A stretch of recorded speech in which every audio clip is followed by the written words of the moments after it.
Hi, this is Brad Linder, and I'm here with an Android tablet that was shipped to me from a company in China. On the box it says iRobot. The tablet itself is actually called the HiPad, according to the user manual and some of the settings, but they're selling it under the name brand of WiiPad.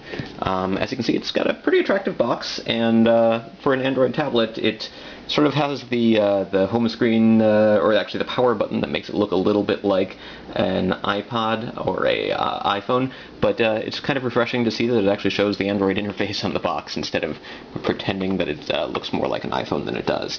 I actually unboxed it a couple of minutes ago, but the unboxing video wasn't that interesting, and now that I've played with it for a few minutes, I wanted to show you some of the things that I've learned, assuming I can get the box open this time. It's a little tighter fit than I expected. There we go. Okay, so first thing in the box is a sort of case. It's kind of a strange little case, and honestly the tablet, which I'll show you more later, fits in there, but it's not really a snug fit. There's also a user guide, power cable, which is quite short, actually. I guess it's kind of hard to show that on the video here, but as power cables go, it's definitely a short one. You've got an adapter here, which will let you use this in certain other countries, Europe. Headset, mini USB connector, and another mini USB connector. This is actually sort of an extension cable that you can use to port things.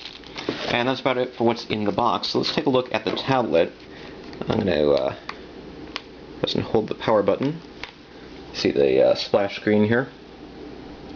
And now it's going to take a moment to boot up. As it does that, let's take a quick look around the sides here. We've got the power headset, two mini USB jacks, an on-off switch, which is interesting because this actually functions as a power button as well.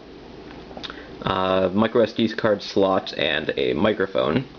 Around the sides you have just two buttons, so you don't have the usual four buttons of home, back, search, and menu. Instead you just have two, which are labeled, according to the pictures, as home. Yeah, there's a home. I don't know how well you can see this. Ooh, makes a loud noise there when it finishes booting. Home and menu. But in fact, that button doesn't work as menu. This button works as menu, and this one works as back, and there is no home function. On the back of the tablet, I believe that's a little grate towards the speaker, right there. But other than that, it's pretty smooth. You can see some icons for the different buttons on the bottom here, and that's it for the buttons. You've only got a couple on the right side and bottom, and this one on the front. One of these LED lights will shine when you have the unit plugged in. Now, one thing that I noticed here, let me actually pull the shade here so you can see the screen a little better.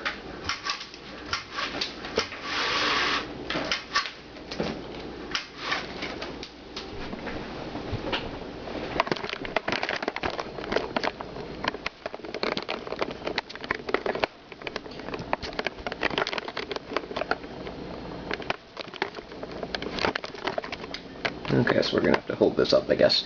One thing I noticed pretty quickly is that there is an accelerometer, and it does rotate the screen, even on the home screen, which is something that many Android tablets won't do. It's a capacitive touchscreen display, meaning that you can press with your thumb, but you have to press pretty hard. It's much easier to use a fingertip. And you can see it's got a decent array of preloaded Android applications, including one called the Hdmi Market, which is a third-party app store. Interestingly, it also ships with the Google suite of applications, including Gmail, Google Calendar, and the Android Market.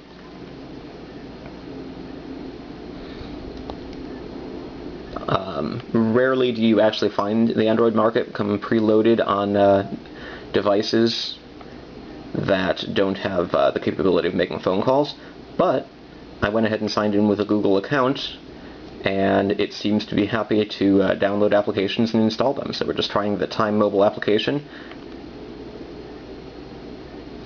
While we're waiting for that, I don't know if you can see, but faintly up here there's actually volume up and volume down keys that have been added to the taskbar. So you can actually adjust the volume there, even though there's no hardware keys for volume. And let's scroll down here, and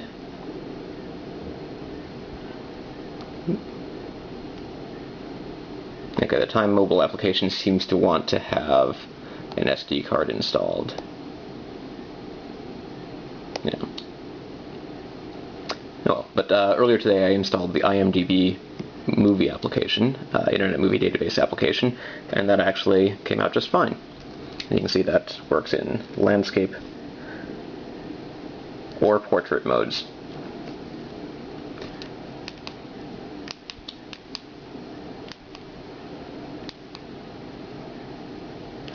The web browser, this is running Google Android 2.1, and the web browser is the Android 2.1 web browser. Works pretty well. Let's go ahead and open bookmarks, visit Liliputing.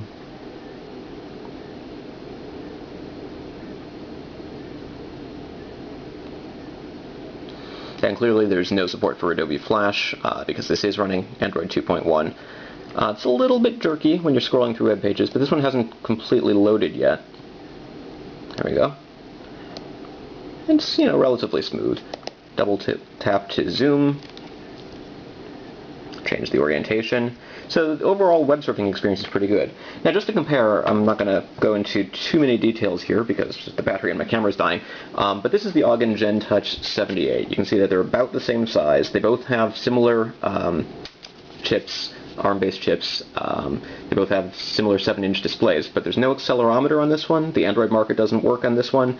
The buttons, although it does have 4 complete buttons for home, back, search, and menu, they're located on the back, which makes them a little bit difficult to use.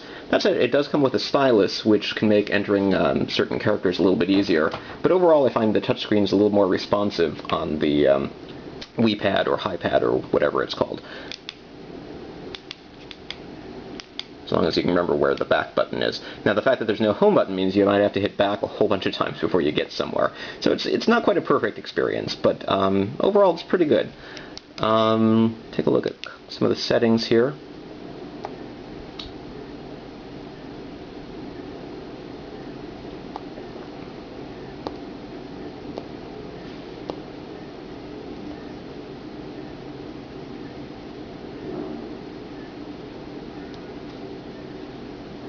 Now, one thing that's interesting is that it says that it supports HDMI output and composite output, but there is no HDMI port as far as I can tell. So even though the user manual and the settings say that there's support, that's really just not going to work. Just to go over some more of the specs here, it's got a Telechip TCC8902 ARM11 processor that's a 720 MHz processor with support for 2D and 3D graphics acceleration, 256 megabytes of DDR2 memory, built in. I believe this model has 2 gigabytes of storage, although there's support for up to 32 gigabytes on an SD card, micro SD card. Video output says there's HDMI output, but I'm not really sure how that's going to work. Maybe there's an adapter. Maybe one of those USB ports works as an adapter.